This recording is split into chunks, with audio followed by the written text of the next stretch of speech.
दोस्तों काफ़ी टाइम के बाद मैं दोबारा हाज़िर हुआ हूँ आपकी खिदमत में। तो उसकी वजह जो है वो कुछ ज़ाती मसरूफ़ियात थी। और इसके बाद आज जो है मैं किसी जगह गया हुआ था, किसी ऐसी जगह जहाँ पे मैंने अपनी ज़िंदगी के तकरीबन 11 साल गुजारे। तो वहाँ से आते हुए मुझे एक फ़ीलिंग मेरे दिल में डेवलप हुई, तो मैंने चाहा कि वो आप लोगों से भी शेयर की जाए। उसके तनाज़ुर में एक कंसेप्ट जो कि आप लोगों को बताना चाहता हूँ।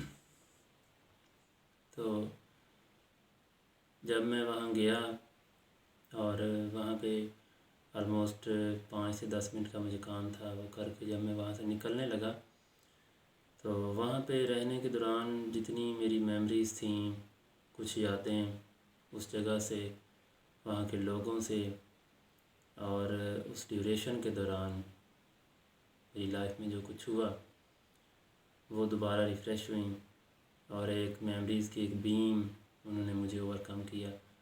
और मैं थोड़ी देर के लिए काफ़ी हैरान हुआ। हैरान इस वजह से हुआ कि हम समझते हैं कि आज हम जो कुछ कर रहे हैं, कल को ये सारा कुछ कैसे रिवील होगा हम पे। मैं बात कर रहा हूँ लाइफ आफ्टर डेथ की, कि अगर किसी बंदे को ये लगता है कि आज से इतने हज़ार साल पहले वाला जो बंदा है, जब वो कल को दोबारा ज़िंदा किया जाएगा, तो कैसे मुमकिन है कि, या इस दुनिया में भी जो नॉन मुस्लिम हैं जिन तक हिदायत पहुंचाना हम सब का मकसद है, तो अल्लाह पाक सबको हिदायत दे। तो ऐसे बंदे हैं जो इस चीज़ पे बिलीव नहीं करते कि कल को कैसे होगा, कि ये सारी चीज़ें हम पर रिवील की जाएंगी, या लाइफ आफ्टर डेथ का कंसेप्ट उन लोगों को पता ही नहीं है। तो ये लाइफ आफ्टर डेथ ऐसा ही है। आप किसी जगह रहे हो और उस जगह आपने 20 ईयर के बाद आप दोबारा अगर विज़िट करें तो सारी चीज़ें आपको उसी तरह दोबारा रिफ़्रेश हो जाती हैं, जबकि आपने उस दौरानिए के 20 साल जो हैं वहाँ से जब आप आ गए थे, और 20 साल आपने बड़ी लाइफ टफ़ रूटीन और ऐसे बिज़ी आप रहे, दैन फिर भी कहीं ना कहीं सब कॉन्शियस में ये चीज़ें स्टोर हो रही होती हैं, और यही सब कॉन्शियस जो है ये दोबारा आप पे खोल दिया जाएगा और एक्सपोज कर दिया जाएगा। तो इसकी मिसाल पिछले दिनों मेरा एक दोस्त था, उसने बड़ी अच्छी दी।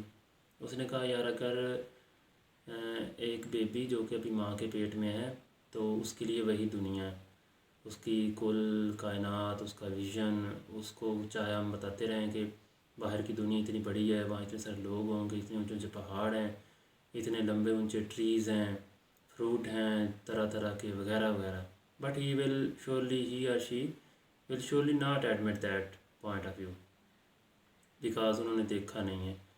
तो ये जो है ये गैब की चीज़ें हैं। गैब से मुराद ये है कि एक चीज़ जो आप पे अभी एक्सपोज नहीं की गई, but if you believe in that point, तो इसको कहते हैं कि बिलीफ ऑफ अनसीन, कि मतलब बिना देखे। तो बिना देखे का जो बिलीफ है, ये चीज़ें ये मतलब अल्लाह पाक की तरफ से होती हैं। these all are by the divine power। तो ये चीज़ें होती हैं।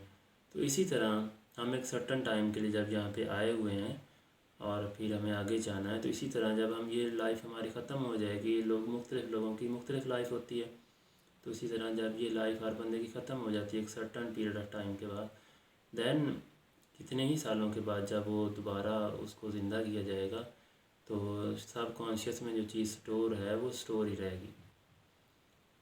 तो इसमें मैं ट्राई करूँगा इंशाल्लाह कि कल जो रूह कब्ज़ होने का मामला है उसके बारे में एक छोटी सी जो एक्सप्लेनेशन है, वजाहत है, वो इंशाल्लाह मैं आप लोगों तक पहुँचाऊँ, ताकि आप लोगों को मेरे आज के इस कंसेप्ट को समझने में मज़ीद हेल्प मिलेगी इंशाल्लाह।